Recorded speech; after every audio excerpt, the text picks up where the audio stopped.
अस्सलाम वालेकुम। अब हमारा जो नेक्स्ट टॉपिक है वो है फोटोसिंथेसिस। सो अभी तक हम स्टडी कर चुके हैं कि हमारी बॉडी के अंदर मेटाबॉलिक रिएक्शंस अकर हो रहे होते हैं, जिसमें कुछ रिएक्शंस एनाबॉलिक रिएक्शंस होते हैं, यानी कि स्मॉलर मॉलिक्यूल से लार्ज मॉलिक्यूल्स बन रहे होते हैं। इन प्रोसेसेस को एनाबॉलिक प्रोसेसेस या रिएक्शंस कहा जाता है। और कुछ रिएक्शंस के अंदर क्या होता है, लार्ज मॉलिक्यूल टूट होता है इनटू सिंपलर मॉलिक्यूल्स और उसके नतीजे में एनर्जी भी रिलीज हो रही होती है। इन रिएक्शंस को कैटाबॉलिक रिएक्शंस कहा जाता है। सो फोटोसिंथेसिस क्या है, एक एनाबॉलिक रिएक्शन या एनाबॉलिक प्रोसेस है। इसका मतलब यह है कि इसमें स्मॉलर मॉलिक्यूल जुड़ते हैं और एक लार्जर मॉलिक्यूल बनता है। तो होता क्या है कि फोटोसिंथेसिस के अंदर कार्बन डाइऑक्साइड और वाटर आपस में मिलते हैं in the presence of sunlight and chlorophyll, और एक लार्ज मॉलिक्यूल बनता है जिसे ग्लूकोज कहा जाता है। और डेफिनेटली साथ में ऑक्सीजन भी रिलीज होती है, और ये जो ऑक्सीजन रिलीज होती है ये हम सांस लेने के लिए यूटिलाइज करते हैं। ठीक है, सो प्लांट क्या कर रहे हैं, ऑक्सीजन को रिलीज कर रहे हैं, और वही ऑक्सीजन हमारी नीड है, जिंदा रहने के लिए बहुत जरूरी है। अच्छा, सिर्फ प्लांट्स नहीं होते, प्लांट्स के अलावा एल्जी और सियानोबैक्टीरिया जो कि बैक्टीरिया की टाइप है, ये भी फोटोसिंथेसिस का प्रोसेस कर रहे होते हैं। और डेफिनेटली ये बहुत ज़्यादा इन्वॉल्व हैं for the releases of oxygen, दुनिया के ऊपर ऑक्सीजन रिलीज करने के लिए। ओके, अब अगर हम इस इक्वेशन को ज़रा गौर से देखें तो इसमें क्या है, कार्बन डाइऑक्साइड और वाटर, ये दो रिएक्टेंट्स हैं या इंग्रेडिएंट्स बहुत इंपॉर्टेंट हैं प्लांट के लिए फोटोसिंथेसिस का अमल परफॉर्म करवाने के लिए। ठीक है, सो वाटर और कार्बन डाइऑक्साइड कहाँ से आता है प्लांट की बॉडी के अंदर, ये देखेंगे। बट उससे पहले देखते हैं कि ये दोनों इंग्रेडिएंट्स तभी काम करेंगे जब सनलाइट पड़ रही होगी प्लांट के ऊपर, और जब प्लांट के अंदर क्लोरोफिल पिगमेंट मौजूद होगा। ठीक है, सो सनलाइट और क्लोरोफिल पिगमेंट नेसेसरी हैं ताकि ये इंग्रेडिएंट्स आपस में कंबाइन होकर ग्लूकोज की सिंथेसिस कर सकें, और साथ में डेफिनेटली ऑक्सीजन भी रिलीज होती है। क्लियर हो गया। सो सनलाइट एंड क्लोरोफिल बहुत इंपॉर्टेंट है। बट अब देख लेते हैं कि वाटर और कार्बन डाइऑक्साइड प्लांट के लीफ के अंदर कहाँ से आता है, क्योंकि फोटोसिंथेसिस का ज़्यादा प्रोसेस कहाँ पर हो रहा है, लीफ के अंदर हो रहा होता है। या सिंपली मैं आपको बताऊं, प्लांट का जो भी ग्रीन एरिया आपको नजर आ रहा है वहां पर फोटोसिंथेसिस हो रही होती है। अब छोटे प्लांट्स की स्टेम भी ग्रीन होती है, राइट, सो वहां पर भी फोटोसिंथेसिस का अमल हो रहा होता है। सो ग्रीन का मतलब क्या है कि क्लोरोफिल पिगमेंट क्या करता है, ग्रीन लाइट को रिफ्लेक्ट करता है। ठीक है, जिसकी वजह से ऐसे जितनी भी सेल्स हैं प्लांट के अंदर जिनके अंदर क्लोरोफिल पिगमेंट प्रेजेंट होगा वो हमें ग्रीन नजर आएंगे। और डेफिनेटली क्लोरोफिल पिगमेंट अगर प्रेजेंट होगा तो उधर फोटोसिंथेसिस का अमल भी परफॉर्म हो रहा होगा। ठीक है, अब यहाँ पर हम एक पत्ता है, ठीक है, उसका क्रॉस सेक्शनल व्यू देखते हैं। यानी एक लीफ मैंने लिया, उसको काट के हम सामने से देखने की कोशिश करते हैं। ठीक है, सो प्लांट के लीफ की अगर हम एनाटॉमी देखें तो बेसिक एनाटॉमी मैं आपको बता रहा हूँ। ये ऊपर में आपको पतले पतले लंबे से सेल्स नजर आ रहे हैं, ये अपर एपिडर्मिस है, यानी लीफ का ऊपर वाला एरिया जो आपको नजर आ रहा है। ठीक है, लीफ का जो अंदर नीचे वाला एरिया है उसे लोअर एपिडर्मिस कहा जाता है। ठीक है, और लीफ क्योंकि बहुत पतला होता है उसके दरमियान अगर हम माइक्रोस्कोप के अंदर देखें तो डेफिनेटली वो काफ़ी बड़ा हमें नजर आएगा, क्योंकि काफ़ी टाइप के सेल्स हमें देखने को मिलते हैं। बट क्या होता है कि ये जो लोअर एपिडर्मिस है, नीचे की जो लाइनिंग वाले सेल्स हैं वहां पर कुछ सेल्स होते हैं जिन्हें स्टोमेटा कहा जाता है। ठीक है, गार्ड सेल्स होते हैं, सॉरी गार्ड सेल्स होते हैं। ये गार्ड सेल आ गया, और ये गार्ड सेल्स के दरमियान जो पोर होता है, ये जो होल होता है, ये सुराख, इसे स्टोमेटा कहा जाता है। ये गार्ड सेल्स हैं और इनके दरमियान एक छोटा सा होल हमें नजर आता है, इसे स्टोमेटा कहा जाता है। ठीक है, इसका अपना रोल होता है, अभी देखेंगे।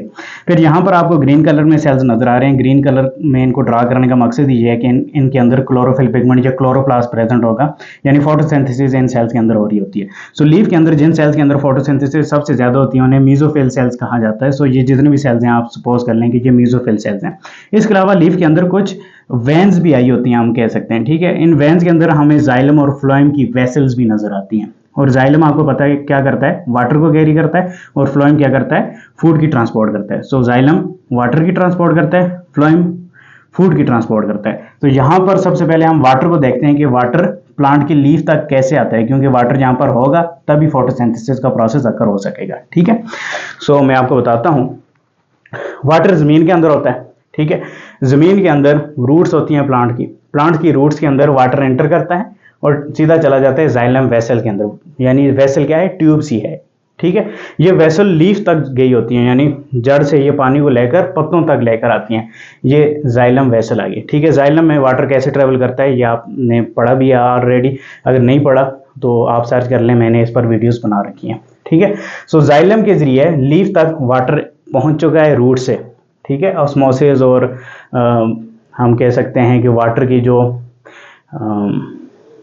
एडहेसिव एंड कोहेसिव जो प्रॉपर्टी होती है इसकी मदद से वाटर लीफ तक पहुंचता है। क्लियर हो गया। सो फ्लोएम को अभी हम नहीं देखते।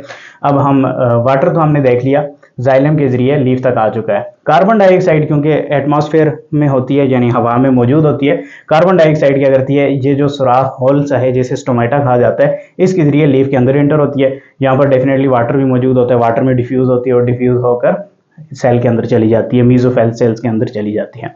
अब मीजोफेल सेल्स के अंदर जब ये जाएगी तो डेफिनेटली फोटोसिंथेसिस के प्रोसेस में ये हेल्पफुल होगी और इससे ग्लूकोज की सिंथेसिस होगी। ठीक है, तो ये हमने देख लिया कि फोटोसिंथेसिस का ये जो प्रोसेस है इसमें वाटर जाइलम के जरिए ट्रांसपोर्ट हो रहा है और कार्बन डाइऑक्साइड स्टोमेटा के जरिए प्लांट के लीफ के अंदर एंटर हो रही है। सो ये दोनों इंग्रेडिएंट्स पहुंच चुके हैं। In the presence of sunlight and chlorophyll photosynthesis का प्रोसेस होता है और ये कन्वर्ट हो जाते हैं इनटू ग्लूकोज और साथ में ऑक्सीजन रिलीज होती है। क्लियर हो गया। ओके, अब हम एक्चुअल मैकेनिज्म ऑफ फोटोसिंथेसिस की तरफ बढ़ते हैं। फोटोसिंथेसिस का मैकेनिज्म दो स्टेजेस में होता है, दो स्टेप्स में होता है। पहली स्टेज होती है लाइट रिएक्शन, दूसरी स्टेज होती है डार्क रिएक्शन। डार्क रिएक्शन इसे इसलिए कहा जाता है कि इस रिएक्शन को परफॉर्म होने के लिए लाइट की जरूरत नहीं होती। जैसे हम पढ़ रहे हैं ना कि फोटोसिंथेसिस में सनलाइट की जरूरत होती है, तो सनलाइट की जरूरत पहले रिएक्शन में होगी जिसे लाइट रिएक्शन कहा जाता है। दूसरा रिएक्शन डार्क रिएक्शन होता है, उसमें सनलाइट की जरूरत नहीं होती और इसे केल्विन साइकिल भी कहा जाता है। मेल्विन केल्विन ने इसे डिस्कवर किया था तो उसके नाम से केल्विन रिएक्शन या केल्विन साइकिल भी कहा जाता है। सो ये दो रिएक्शंस होते हैं। ठीक है, इन रिएक्शंस को स्टडी करने से पहले जरा क्लोरोप्लास्ट की बेसिक स्ट्रक्चर देख लेते हैं। प्लांट के सेल्स के अंदर क्या होता है, क्लोरोप्लास्ट ऑर्गेनेली प्रेजेंट होता है। ठीक है, ये राउंड सा ऑर्गेनेली होता है, डबल मेम्ब्रेन होती है, ये आउटर मेम्ब्रेन आ गई, ये इनर मेम्ब्रेन आ गई। ठीक है, इनर मेम्ब्रेन के अंदर ये हालो एरिया जो आपको नजर आ रहा है, बेसिकली ये फ्लूइड वाला एरिया होता है, इसे स्ट्रोमा कहा जाता है। और जो डार्क रिएक्शन है वो इसी रीजन के अंदर होता है, यानी इस रीजन के अंदर डार्क रिएक्शन ऑफ फोटोसिंथेसिस अकर हो रहा होता है। ओके, इसके अंदर हमें कुछ और स्ट्रक्चर्स भी नजर आती हैं, यानी यहाँ पर आपको चिपटे थैले से नजर आ रहे हैं, एक दूसरे के ऊपर स्टैक हुए हुए हैं। इन स्ट्रक्चर्स को थाइलेकॉइड्स कहा जाता है, यानी ये जो एक स्ट्रक्चर है ये थाइलेकॉइड कहलाती है। ये स्ट्रक्चर जब आपस में मिलकर एक लंबी सी एंटीना सा बना देते हैं, या हम कह सकते हैं टावर सा जो बनता है, इसे ग्रेना कहा जाता है, ग्रेनम कहा जाता है। ये काफी सारे हैं तो ग्रेना प्लूरल हो जाता है, राइट। सो ये जो थाइलेकॉइड है, यानी ये जो एक स्टैक है, ठीक है, ये जो एक स्टैक नजर आ रहा है, ये जो इसकी मेम्ब्रेन है, इसे थाइलेकॉइड कहा जाता है। सो इसी जगह पर लाइट रिएक्शन अकर हो रहा होता है। इसका मतलब यह है कि क्लोरोप्लास्ट यानी क्लोरोफिल क्या है, वो यहाँ पर प्रेजेंट होता है, थाइलेकॉइड मेम्ब्रेन के अंदर प्रेजेंट होता है। ठीक है, ओके। सो क्लोरोफिल प्रेजेंट होगा तो फोटोसिंथेसिस का जो लाइट रिएक्शन है वो कहाँ पर हो रहा होगा, थाइलेकॉइड के अंदर हो रहा होगा। ठीक है, सो ये बेसिक स्ट्रक्चर मैंने आपको बता दी क्लोरोप्लास्ट की। तो अब आपको समझ आ चुकी होगी कि फोटोसिंथेसिस के जो दो रिएक्शंस हैं उनमें जो लाइट रिएक्शन है वो थाइलेकॉइड मेम्ब्रेन के अंदर हो रहा होता है, और थाइलेकॉइड मेम्ब्रेन्स बहुत सारी होती हैं, ऊपर एक दूसरे के ऊपर अटैच होती हैं, एक टावर सा बनता है, उस टावर को ग्रेनम कहा जाता है। ठीक है, फिर ये ब्रिज भी मौजूद होता है, इसे आप अभी स्टडी नहीं करें। और ये सेंटर में जो स्पेस होती है इसे स्ट्रोमा कहा जाता है। यहाँ पर डार्क रिएक्शन ऑफ फोटोसिंथेसिस अकर होता है। क्लियर हो गया। अब आगे बढ़ते हैं और ज़्यादा मजीद डिटेल से देखते हैं लाइट और डार्क रिएक्शन को। ठीक है, सो लाइट रिएक्शन के लिए जो इंग्रेडिएंट्स हैं उनको देख लेते हैं। प्लांट की बॉडी के अंदर वाटर एंटर होता है थ्रू जाइलम, और सनलाइट जब हिट होती है थाइलेकॉइड मेम्ब्रेन के ऊपर, सो लाइट रिएक्शन अगर हो रहा होता है थाइलेकॉइड मेम्ब्रेन के अंदर। लाइट रिएक्शन में क्या होता है कि वाटर स्प्लिट हो जाता है और इसका ऑक्सीजन रिलीज हो जाता है। ठीक है, और इस लाइट रिएक्शन में क्या क्या चीज प्रोड्यूस होती है, ऑक्सीजन प्रोड्यूस होती है, साथ में एटीपी बनता है और NADPH मॉलिक्यूल बनता है, ये कोएंजाइम है। ठीक है, और एटीपी तो आपको पता ही है एनर्जी करेंसी है। ठीक है, ये दो मॉलिक्यूल्स बन गए और ऑक्सीजन रिलीज हुई। ये ऑक्सीजन यूज नहीं होती, ये रिलीज हो जाती है इन्वायरमेंट में और इसे हम यूटिलाइज करते हैं। सो वाटर, सनलाइट और थाइलेकॉइड में लाइट रिएक्शन अकर हुआ, उसके नतीजे में ऑक्सीजन रिलीज हुई, साथ में एटीपी और NADPH बना। अब ये जो एटीपी और NADPH बना है ये एनर्जी रिच मॉलिक्यूल्स हैं, ये आगे यूज होते हैं डार्क रिएक्शन के अंदर। ठीक है, डार्क रिएक्शन मैंने आपको बताया स्ट्रोमा के अंदर होता है और इसे लाइट की जरूरत नहीं है, इसका मतलब है ये रात को भी होता रहेगा, राइट।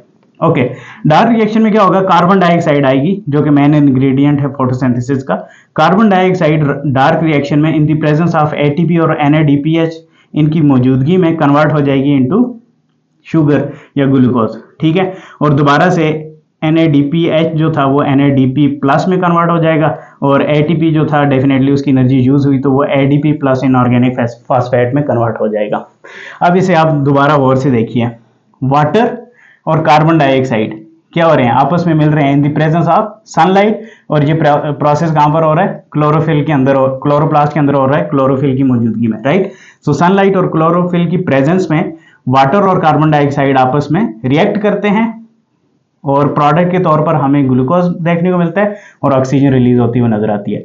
ये जो मॉलिक्यूल्स बन रहे हैं ये दोबारा यूज हो रहे हैं, ये रिसाइकल हो रहे हैं, ठीक है। लाइट रिएक्शन में एडीपी प्लस इनऑर्गेनिक फास्फेट और एनएडीपी प्लस कन्वर्ट हो जाते हैं इनटू एटीपी एंड एनएडीपीएच के अंदर, और इनकी एनर्जी फिर डार्क रिएक्शन में यूटिलाइज होती है शुगर बनाने में, और साथ में ये दोबारा से अपनी इस हालत में आ जाते हैं और दोबारा से ये रिपीट साइकिल में चलते रहते हैं।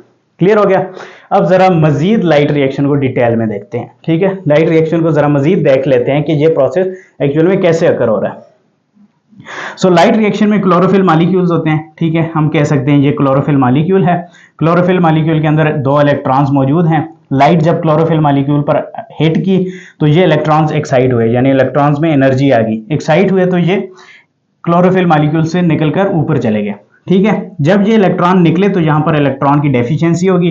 डेफिशिएंसी को पूरा करने के लिए वाटर मॉलिक्यूल पर भी लाइट हिट करती है और वाटर मॉलिक्यूल स्प्लिट हो जाता है। इसे स्प्लिटिंग ऑफ वाटर मॉलिक्यूल हम कह सकते हैं। ये जब स्प्लिट होता है दो हाइड्रोजन आयंस बनते हैं। हाइड्रोजन आयंस के यानी हाइड्रोजन के 2 इलेक्ट्रॉन रिलीज हो जाते हैं। आपको होता है हाइड्रोजन के पास क्या होता है, 1 इलेक्ट्रॉन होता है, ठीक है। तो 2 हाइड्रोजन हुए तो 2 इलेक्ट्रॉन हो गए, ठीक है। ये इलेक्ट्रॉन जब यहां से निकल जाएंगे तो ये क्या हो जाएगा, हाइड्रोजन आयंस बन जाएंगे, और ये 2 इलेक्ट्रॉन हो गए। ये 2 इलेक्ट्रॉन यहां पर क्योंकि इलेक्ट्रॉन निकल चुके थे क्लोरोफिल मॉलिक्यूल से, डेफिशिएंसी थी, इसको पूरा करने के लिए ये इलेक्ट्रॉन यहां पर चले गए, ठीक है। इस तरीके से प्रोसेस चलता है। और साथ में क्या हुआ, ये ऑक्सीजन रिलीज हुई, यही ऑक्सीजन रिलीज होती रहती है। क्लियर हो गया, ओके। अब यहां पर जो इलेक्ट्रॉन एक्साइट होकर ऊपर गए थे कुछ, तो इलेक्ट्रॉन कैरियर प्रोटीन्स प्रेजेंट होती हैं। इलेक्ट्रॉन कैरियर प्रोटीन्स क्या करती हैं, उन इलेक्ट्रॉन्स को रिसीव करती हैं और ये प्रोटीन्स आगे उन इलेक्ट्रॉन्स को ट्रांसफर करती जाती हैं। सो सीरीज ऑफ प्रोटीन से ये इलेक्ट्रॉन गुजरते हैं, जिसे हम इलेक्ट्रॉन ट्रांसपोर्ट चेन कहते हैं। सो एक चेन सी बनती है, इलेक्ट्रॉन ट्रांसपोर्ट होता रहता है एक प्रोटीन से दूसरी प्रोटीन की तरफ, दूसरी से तीसरी, तो इससे एक चेन बनती है जिसे इलेक्ट्रॉन ट्रांसपोर्ट चेन कहा जाता है। और इस दौरान एटीपी की सिंथेसिस होती है, ठीक है। ये इलेक्ट्रॉन जब अगेन क्लोरोफिल मॉलिक्यूल के पास जाते हैं 2 इलेक्ट्रॉन, तो यहाँ से अगेन इलेक्ट्रॉन एक्साइट होकर दोबारा लाइट हिट की, इलेक्ट्रॉन एक्साइट होकर मजीद आगे बढ़ते हैं, तो आगे मॉलिक्यूल होता है NADP प्लस, ठीक है। ये मॉलिक्यूल क्या करता है, ATP तो बन चुकी, NADP प्लस क्या करता है, इन इलेक्ट्रॉन्स को रिसीव कर लेते हैं। जब 2 इलेक्ट्रॉन्स को रिसीव करेगा, एक तो इसकी कमी थी, ये जब 1 इलेक्ट्रॉन रिसीव हो गया तो ये ऐसे हो गया, दूसरा इलेक्ट्रॉन रिसीव होगा तो ये नेगेटिव हो जाएगा, ठीक है। जब ये नेगेटिव होगा तो इसके साथ क्या होगा, हाइड्रोजन आयन आकर अटैच हो सकता है, क्योंकि इसके पास इलेक्ट्रॉन की डेफिशिएंसी है, तो NADPH बन जाएगा, ठीक है। तो यहाँ पर दोबारा से मैं NADP प्लस कहता हूँ। सो 2 इलेक्ट्रॉन इसने रिसीव किया, ये माइनस हो गया था, फिर हाइड्रोजन आयन इसके साथ आकर अटैच हुआ, NADPH बन गया। तो यहाँ पर अगर आप देखें तो लाइट रिएक्शन में क्या हो रहा है, लाइट आ रही है, वाटर स्प्लिट हो रहा है, ऑक्सीजन रिलीज हो रही है, ठीक है। इलेक्ट्रॉन ट्रांसपोर्ट चेन से गुजरते हैं और एंड पर हमें क्या क्या देखने को मिलता है, एटीपी की सिंथेसिस और NADPH की सिंथेसिस। सो ATP प्लस NADPH मॉलिक्यूल्स बनते हैं जो कि एनर्जी रिच मॉलिक्यूल्स होते हैं। इनकी एनर्जी यूटिलाइज होती है आगे डार्क रिएक्शन के अंदर। सो डार्क रिएक्शन को भी थोड़ा सा डिटेल में देख लेते हैं। डार्क रिएक्शन को हम कह सकते हैं ये 3 स्टेप्स में होता है। पहले स्टेप में कार्बन फिक्सेशन होती है, दूसरे स्टेप में फॉर्मेशन ऑफ कार्बोहाइड्रेट्स होती है, तीसरे स्टेप के अंदर रीजनरेशन ऑफ 5 कार्बन कंपाउंड होता है। सो ऑलरेडी स्ट्रोमा के अंदर एक 5 कार्बन कंपाउंड मौजूद होता है। कार्बन डाइऑक्साइड एंटर की स्ट्रोमा के अंदर, ये 5 कार्बन कंपाउंड के साथ जब कार्बन डाइऑक्साइड मिलती है तो 6 कार्बन कंपाउंड बन जाता है। बट ये कंपाउंड क्या होता है, ये अनस्टेबल होता है, ठीक है। सो कार्बन फिक्सेशन क्या है कि एटमॉस्फेयर से आई हुई कार्बन ऑर्गेनिक कंपाउंड के साथ जब मैच करेगी तो इसे हम कार्बन फिक्सेशन बोलते हैं। सो 6 कार्बन मॉलिक्यूल बनता है जो कि अनस्टेबल होता है, वो स्प्लिट हो जाते हैं इनटू 2-3 कार्बन कंपाउंड, यानी 6 कार्बन कंपाउंड टूटा और 2-3 कार्बन कंपाउंड हमें मिल गए। यहाँ पर ये 6 कार्बन का मॉलिक्यूल है, ठीक है, ये टूटा और 2-3 कार्बन के कंपाउंड्स हमें मिल चुके हैं, ठीक है। अब ये कंपाउंड्स क्या करते हैं, ये एटीपी को यूटिलाइज करके नेक्स्ट स्टेप में चले जाते हैं, फॉर्मेशन ऑफ कार्बोहाइड्रेट, जिसे हम कह सकते हैं कि ये आपस में मिलकर 6 कार्बन कंपाउंड बना देते हैं, जिसे हम ग्लूकोज बोलते हैं। ये इतना सिंपल होता नहीं है, बड़ा डिटेल मैकेनिज्म है, आगे फर्स्ट ईयर और सेकेंड ईयर में आप डिटेल से स्टडी करेंगे, ठीक है। सो ग्लूकोज की सिंथेसिस होगी। अब ग्लूकोज की सिंथेसिस हुई तो तीसरा स्टेप होता है रीजनरेशन ऑफ 5 कार्बन कंपाउंड। जो ये वाला कंपाउंड था इसको दोबारा से बनाना है। सो इसको दोबारा से बनाने के लिए कार्बन डाइऑक्साइड के 5 साइकिल्स चलने पड़ेंगे, ठीक है। सो कार्बन डाइऑक्साइड एटमॉस्फेयर से आती जाती है, 5 कार्बन कंपाउंड बनता जाता है, उसके साथ एक कार्बन डाइऑक्साइड मजीद ऐड होती है, कार्बन 6 कार्बन कंपाउंड बनता है जो स्प्लिट होता है और दोबारा से जब वो जुड़ता है तो ग्लूकोज की सिंथेसिस होती है। इस तरीके से ग्लूकोज की सिंथेसिस होती रहती है। तो डार्क रिएक्शन के अंदर हमें ग्लूकोज की सिंथेसिस होती हुई नजर आई, लाइट रिएक्शन के अंदर हमें ऑक्सीजन रिलीज होता हुआ नजर आया, और साथ में एटीपी और NADPH मॉलिक्यूल्स बने थे जो कि यूटिलाइज हो चुके थे इन डार्क रिएक्शन में ग्लूकोज की सिंथेसिस करने के लिए। अब ग्लूकोज के अंदर एनर्जी मौजूद है जो कि रिस्पायरेशन के जरिए जब टूटेगा तो एनर्जी रिलीज होगी।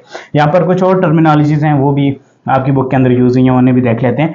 फोटोसिंथेटिक पिगमेंट्स, पिगमेंट्स याद रखिए ऐसे मॉलिक्यूल्स होते हैं जो कि हम कह सकते हैं कलर प्रोड्यूस करते हैं या लाइट रेस को एब्जॉर्ब करने की सलाहियत रखते हैं और रिफ्लेक्ट करने की भी सलाहियत रखते हैं।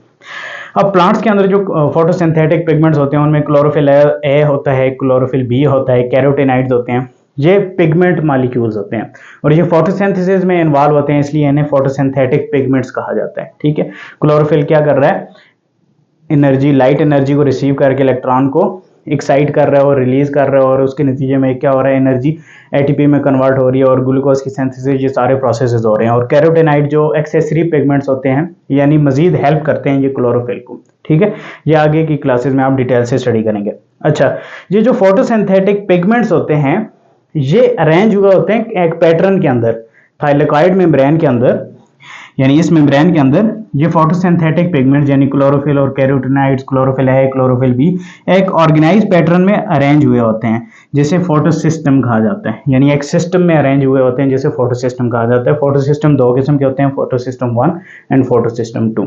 क्लियर हो गया? ओके, क्विकली रिव्यू कर लेते हैं, फिर इसका जो नेक्स्ट टॉपिक है जिसमें लिमिटिंग फैक्टर्स हैं उन्हें भी देख लेंगे। फोटोसिंथेसिस मैंने आपको बताया एक सिंपल सा मैकेनिज्म है जिसके अंदर क्या हो रहा है, प्लांट्स क्या कर रहे हैं, अपनी खुराक खुद बना रहे हैं यानी ग्लूकोज की सिंथेसिस कर रहे हैं। तो बेसिकली प्लांट्स लाइट एनर्जी को केमिकल एनर्जी में कन्वर्ट कर रहे हैं। इसके लिए प्लांट्स को क्या चाहिए, कार्बन डाइऑक्साइड चाहिए, वाटर चाहिए, सनलाइट चाहिए और क्लोरोफिल चाहिए। तो ये सारी चीजें कंबाइन होती हैं। ठीक है, तो फोटोसिंथेसिस का मैकेनिज्म अगर होता है, ग्लूकोज की सिंथेसिस होती है, साथ में ऑक्सीजन रिलीज होती है जो हम सांस लेते हैं। वाटर जो है वो जाइलम के जरिए लीफ तक ट्रांसपोर्ट होता है और कार्बन डाइऑक्साइड डेफिनेटली स्टोमेटा, एक पोर होता है प्लांट की लीफ की नीचे वाली साइड पर गार्ड सेल्स के दरमियान एक सुराख सा होता है जिसे स्टोमेटा कहा जाता है, वहां से कार्बन डाइऑक्साइड प्लांट की लीफ के अंदर एंट्री करती है। ठीक है, तो यहाँ पर मैंने स्ट्रक्चर ड्रा कर रखी है जिसमें अपर एपिडर्मिस आ गई, लोअर एपिडर्मिस जिसके अंदर गार्ड सेल्स होते हैं, स्टोमेटा प्रेजेंट होता है और यहाँ पर लीफ के अंदर आपको जाइलम भी नजर आ रहा है। जाइलम के जरिए वाटर जहाँ तक पहुंचा, स्टोमेटा के जरिए क्या हुआ, कार्बन डाइऑक्साइड यहाँ पर पहुंची और कार्बन डाइऑक्साइड और वाटर इन सेल्स के अंदर एंट्री की जिन्हें मेसोफिल सेल्स कहा जाता है। यहाँ पर फोटोसिंथेसिस का मैकेनिज्म अकर हुआ और उसके नतीजे में ग्लूकोज की सिंथेसिस हुई। सो फोटोसिंथेसिस बेसिकली एक एनाबॉलिक प्रोसेस है जिसमें लार्जर मॉलिक्यूल स्मॉलर मॉलिक्यूल से मिलकर बनता है और ये प्रोसेस आपको प्लांट, एल्गी और साइनोबैक्टीरिया के अंदर देखने को मिलता है। अब मैकेनिज्म की तरफ बढ़ते हैं। फोटोसिंथेसिस का मैकेनिज्म दो स्टेप्स में होता है, light reaction and dark reaction. ये दोनों रिएक्शन कहां पर हो रहे होते हैं, क्लोरोप्लास्ट के अंदर हो रहे होते हैं, बट डिफरेंट लोकेशंस में होते हैं। ये क्लोरोप्लास्ट की एक बेसिक स्ट्रक्चर मैंने ड्रा कर रखी है। ये आउटर मेम्ब्रेन है, ये इनर मेम्ब्रेन है। इनर मेम्ब्रेन के अंदर जो वैकेंट एरिया है जिसमें फ्लूइड प्रेजेंट होता है उसे स्ट्रोमा कहा जाता है, जहां पर डार्क रिएक्शन होता है और यहाँ पर आपको सैक लाइक स्ट्रक्चर्स नजर आएंगे जिन्हें थाइलेकॉइड कहा जाता है, जो एक टावर सा बनाते हैं जिसे ग्रेना कहा जाता है। सो इन थाइलेकॉइड मेम्ब्रेन के अंदर आपको लाइट रिएक्शन फोटोसिंथेसिस का होता हुआ नजर आता है। क्लियर हो गया?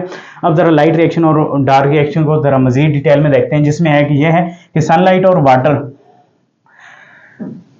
थाइलेकॉइड के अंदर वाटर स्प्लिट होता है, ऑक्सीजन रिलीज होती है और लाइट एनर्जी एटीपी और NADPH के अंदर कन्वर्ट हो जाती है। एटीपी और NADPH फिर डार्क रिएक्शन में यूटिलाइज होते हैं कार्बन डाइऑक्साइड को कन्वर्ट करने में इनटू शुगर और साथ में दोबारा से ADP और इनऑर्गेनिक फास्फेट और NADP प्लस बनता हुआ हमें नजर आता है। ठीक है, इन स्टेप्स को जरा मजीद डिटेल में हम लाइट रिएक्शन और डार्क रिएक्शन में ऐसे देखते हैं कि लाइट रिएक्शन में क्लोरोफिल मॉलिक्यूल होते हैं जिसके अंदर इलेक्ट्रॉन्स होते हैं, 2 इलेक्ट्रॉन्स। जब लाइट हिट करती है इस क्लोरोफिल पिगमेंट के ऊपर तो ये इलेक्ट्रॉन एक्साइट होकर रिलीज हो जाते हैं। यहाँ पर इलेक्ट्रॉन्स का गैप बनता है और वाटर मॉलिक्यूल लाइट की प्रेजेंस में स्प्लिट होता है, 2 इलेक्ट्रॉन रिलीज करते हैं, 2 हाइड्रोजन आयंस बनते हैं और साथ में ऑक्सीजन रिलीज हो जाती है। हाइड्रोजन आयंस आगे यहाँ पर यूज हो जाते हैं NADPH बनाने में और ये जो इलेक्ट्रॉन्स हैं ये इस गैप को फिल करने में चले जाते हैं क्लोरोफिल मॉलिक्यूल के अंदर। ठीक है, ये जो एक्साइटेड इलेक्ट्रॉन्स थे ये ऊपर जाते हैं और कुछ प्रोटीन्स इनको कैरी करती हैं और आगे ट्रांसपोर्ट करती जाती हैं, इलेक्ट्रॉन ट्रांसपोर्ट चेन बनती है और इसी दौरान एटीपी की सिंथेसिस भी होती है। ठीक है, फिर क्लोरोफिल पिगमेंट दोबारा से इलेक्ट्रॉन को एक्साइट करते हैं और आगे बढ़ते हैं और फिर NADP प्लस मॉलिक्यूल आकर उन इलेक्ट्रॉन को रिसीव कर लेता है और साथ में हाइड्रोजन आयन को भी रिसीव करते हैं और NADPH बन जाता है। तो ये बेसिकली रिडक्शन रिएक्शन हुआ है। क्लियर हो गया। सो ATP एंड NADPH के मॉलिक्यूल्स बनते हैं जो कि एनर्जी रिच मॉलिक्यूल्स हैं। ये मॉलिक्यूल्स डार्क रिएक्शन में यूटिलाइज होते हैं ग्लूकोज की सिंथेसिस में। ग्लूकोज की सिंथेसिस में होता क्या है कि कार्बन डाइऑक्साइड प्लांट की लीफ में जब एंटर होती है तो पहला स्टेप होता है कार्बन फिक्सेशन का, यानी ये कार्बन डाइऑक्साइड ऑर्गेनिक कंपाउंड के साथ कंबाइन कर जाती है। 5 कार्बन कंपाउंड ऑलरेडी मौजूद होता है स्टोमा के अंदर, इसके साथ जब ये मिलती है तो 6 कार्बन कंपाउंड बनता है जो अनस्टेबल होता है, स्प्लिट हो जाते हैं 2-3 कार्बन कंपाउंड्स में और फिर आगे ये कन्वर्ट हो जाते हैं इनटू ग्लूकोज के अंदर। और फिर लास्ट स्टेप होता है रीजनरेशन ऑफ 5 कार्बन कंपाउंड, यानी ये कार्बन डाइऑक्साइड काफ़ी सारे आपस में मिलते जाते हैं और 5 कार्बन कंपाउंड दोबारा से बनता है और फिर दोबारा से इस तरीके से ग्लूकोज की सिंथेसिस का प्रोसेस हमें देखने को मिलता है। फिर ऐसे पिगमेंट्स जो फोटोसिंथेसिस में इन्वॉल्व होते हैं उन्हें फोटोसिंथेटिक पिगमेंट्स कहा जाता है और जब वो अरेंज होते हैं एक ऑर्गेनाइज्ड वे में तो उन्हें फोटोसिस्टम्स कहा जाता है। क्लियर है? होपफुली आपको लेक्चर समझ में आया होगा। नेक्स्ट लेक्चर तक के लिए मुझे इजाज़त दें। शुक्रिया। अल्लाह।